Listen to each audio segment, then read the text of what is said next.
Welcome to The Dental Brief, the podcast that delivers actionable insights and expert strategies to help dental professionals like you grow, lead, and succeed.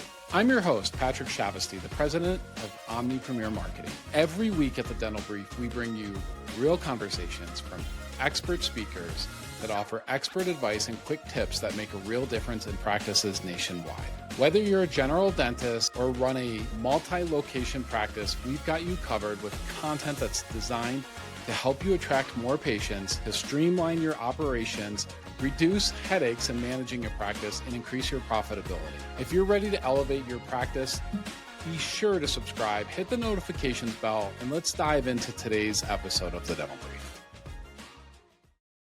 Hello, everyone. Welcome to another episode of The Dental Brief. I'm excited for our guest today. We're having a little fun conversation offline about all crazy things that have to do with raising kids. So it's been an interesting conversation so far, but let's jump into why she's here. Shelbey Arevalo. Did I say that correctly? Shelbey Arevalo. It's a mouthful. Arevalo. I got it the second time. At least I think I got it the second time. Thanks so much for coming on and sharing with us today. I really appreciate being here. Yep. Thanks for having me. I'm happy to be here. Yep. So let's jump into it. The website that we're going to send our audience to today is elitedentalsystems.com. I think some people may get an idea what this is about, but you tell me what elitedentalsystems.com is about. Yeah, so we really focus on the financial operations of the dental practice, and just making sure that we're compliant and really optimizing our services that we're providing to our patients in the most ethical and compliant way. That's our bread and butter. Yeah. So let's back up a little bit. We're going to jump back into the heart of episode in a minute here, but tell me, how'd you get involved in working in the wonderful world of dentistry in the first place?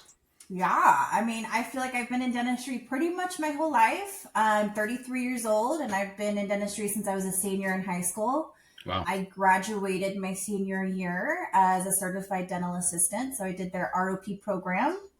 And from there, I worked chairside all the way through office management and eventually started my own dental billing and consulting business. And along the way, I've also gotten certifications for medical billing and coding, and sleep medicine billing is a passion of mine, all the way to now starting a nationwide nonprofit for patient advocacy.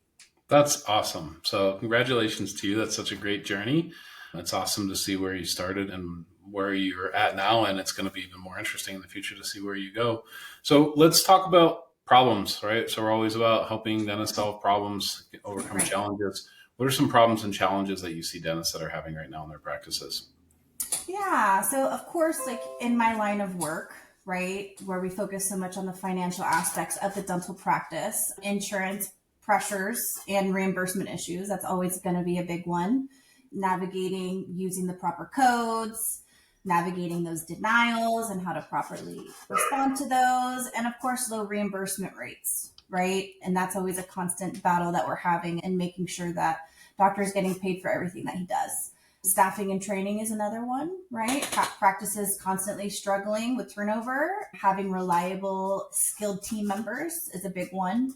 And of course, patient financial barriers is always going to be one, making sure that, patients often delay care due to confusion or fear around costs, right? And so just really making sure that we're advocating for those patients and making sure that we're representing the dental industry in the proper way and helping patients figure out how to navigate those costs.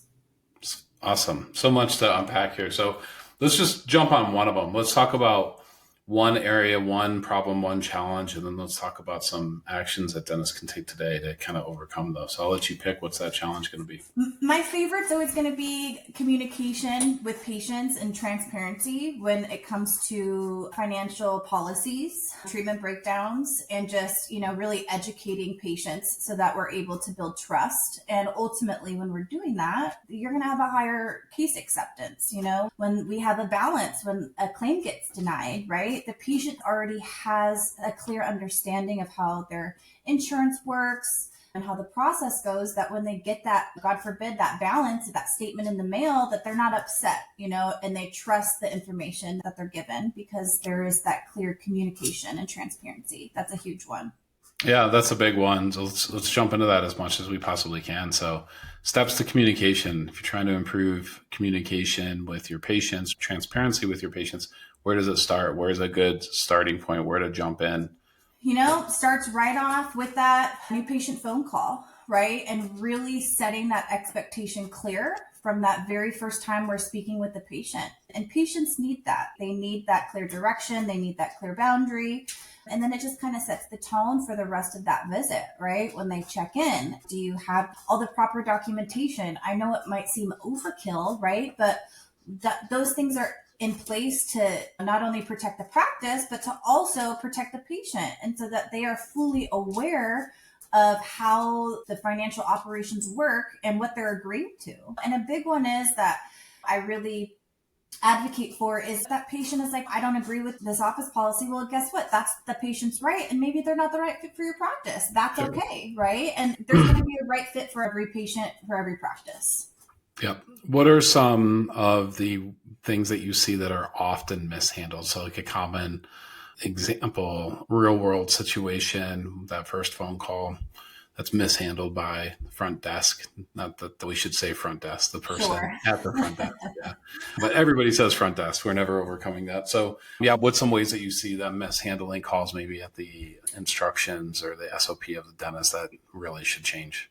There is a huge disconnect, I would say, in just really relaying like the clear boundary, right? And I'm a big advocate of not letting the patient walk all over you, right? There has to be a level of respect, and that respect is earned. It's not given. So when we have to make sure that we have a very strong person that is taking those phone calls, they represent you. They're the first person that represents your practice. They're the face of your practice. And so, like you said, it's not just a front office person, right? They are your administrative, facilitator. They're your patient coordinator. And it is very important that they have the right things and the right tools so that if a patient has a question, they know how to navigate that. And not only that, but are we making sure that we're turning those phone calls into new patient appointments, right? That we're not just giving out all this information and the patient isn't scheduling that appointment. So we want to make sure we're really strategic in the information that we give, not giving too much and just enough so that they want to know more, because ultimately we're scheduling that appointment to be with the provider. We're not doing it to have that relationship over the phone. We want them to have that relationship with the provider. Yep, makes sense. What are some big communication issues that you see with inside the practice themselves? So between the dentist and the office manager and the person that works at the front desk, what are some big communication issues that you see there that also end up getting pushed in front of the patient, right? So where it really starts to negatively affect patient experience? I would say a lack of, number one, communication, and everybody kind of being in their own world, if that's the best word to say. But, everyone's like doing their own tasks for the day, and there's no real collaboration. There's no real communication. And ultimately, the most important thing of your day should be that patient that's in front of you, right? Giving that patient that 5-star experience. And we all have to make sure that we're saying the same things, right? And that everybody is almost cross-trained, right? And that if a patient were to ask the same question to 2 different team members in that practice, they're both saying the same response, right? And they're not different. And it's not just what that person thinks, but it's the actual practice value. Yeah, makes a lot of sense to me. Let's talk a little bit about finding help, because I think of communication, I literally think that I used to laugh when I would see communications degrees, because it'd be like, what, talking to people, right? Obviously, that's a pretty ignorant thought, but it was kind of what I would think, right? Like, what is this? Like, why would someone have a degree in communication? But as I get older and have more team members and with more people, I realize how valuable and how important communication is. And it has become something that is, like, for me, it's a skill that I've had to develop and that I'm still developing, right? That is still learning, still trying to improve on. When you help people with these, what's kind of that process that you go through with when you're helping a practice develop better communication skills? What does that look like for them? Yeah, that's a great question. And it's something that I honestly like to talk about a lot, is patient perspective and really speaking from positive perspective. So we can relay certain messages, and you could say it a negative perspective, and the patient is going to have a negative response. But if we are able to say it in a positive perspective, then the patient is going to be able to digest that information a lot better. And also the sandwich method is a big one, right? So starting with the positive and maybe saying, okay, and here's your balance, but here you also got your discounted rate, right? And so there is a way, communication is huge, especially we're in the customer service industry, whether we want to think about that or not, but we are, customer service is a huge one, and that can make or break that patient experience. And when you get that patient's trust and when they feel like not only are you hearing them, but they also understand what you're saying, they're willing to pay for anything that doctor diagnoses because they trust that provider. And it's not just them going to a different office, but they now have loyalty and respect and trust with that office. It's communication is numero uno in my teachings for sure. So I know on your website, and I know through talking to you, that one of the things that you're kind of known for and that you do is help dentists with billing, right? So doing consulting in that area, helping dentists maximize every dollar coming into the practice, getting everything that they should be getting. I think that's huge. I've talked to people that are experts in billing before who literally, when we talk about fee for service, which we help dentists do, go fee for service, I think that's a really good thing. But then I've also talked to people that are insurance experts that are like, wow, you can really significantly increase the amount of money that's coming in. So I think that's something that should certainly be explored. Yes. Are you pretty profitable the way you are now, and you just don't think it because you're not getting every penny that you should be getting? So I think that's a big thing. I know you also help out with just all those finances, like even getting into embezzlement and checking for that, which everybody should do from time to time. They will either have the skills to do it yourself or hire an expert to do this for you. I would hire an expert. That way it actually gets done. Sometimes we can do these things ourselves. However, we'll never get to them, right? We just don't have the time. So pay someone to do it. It can save you literally a fortune. But Shelby, when you're hiring or you're looking for someone to help you with this, tell me some things that you should look for. How do you go about vetting an expert such as yourself to help you with these issues in your practice? Right. And like you said, if a practice even has the slightest inkling that there is revenue leakage, or let's say their AR report is outrageous over 90, or they might think that someone may be embezzling or stealing, like it should be a no-brainer to reach out to an expert, because there are systems in place that can easily be put, daily things that can easily catch these things. So there really is no excuse. And of course, looking for the expert, you want to make sure that they have credentials. And is this their specialist? Do they specialize in this, right? Like practice management consultants are amazing, but do they specialize in the financial workings and operations of the practice? Are they true billing experts? Are they coding experts? One thing that I pride myself on is making sure doctor gets paid for everything that, he or she does. And so I can't tell you how many times I start with an office, and I mean, literally I can add codes just even looking at the schedule, and they're like, oh yeah, I'm doing that. Oh yeah, I'm doing that. Okay, there's a code for that, right? And I have made sure to do my due diligence and to get my trainings. I make sure that I am up to date with my CEs, and I'm constantly learning, right? You can't apply the same rules that were 5 years ago. The industry is constantly changing. And so making sure that you're working with somebody that is up to date and doesn't just do things the same way.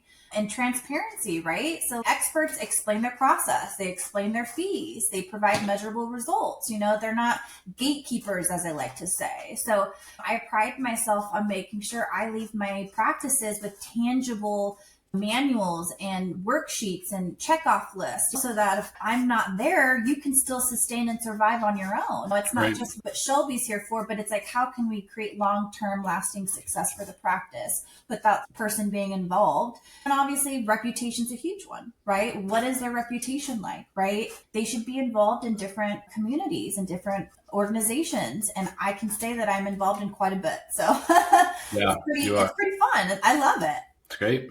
Yeah, one more time, when we put the website out there, it's elitedentalservices.com. We're sharing it on social, on our website, and of course this podcast on our website too. Shelby, thank you so much for coming on and sharing today. I appreciate you so much. Thank you so much. It's a pleasure. Thanks for listening to this episode of The Dental Brief. If you found it helpful, give it a thumbs up, subscribe to the channel, and share it with a colleague who could benefit. We're here to help dental professionals like you stay ahead of the curve, one brief episode at a time. You can find more episodes and resources at thedentalbrief.com. You can also join the Growth-Minded Dentist community on Facebook. Links are in the description. Until next time, keep learning, keep growing, and thanks for being part of the Dental Brief community.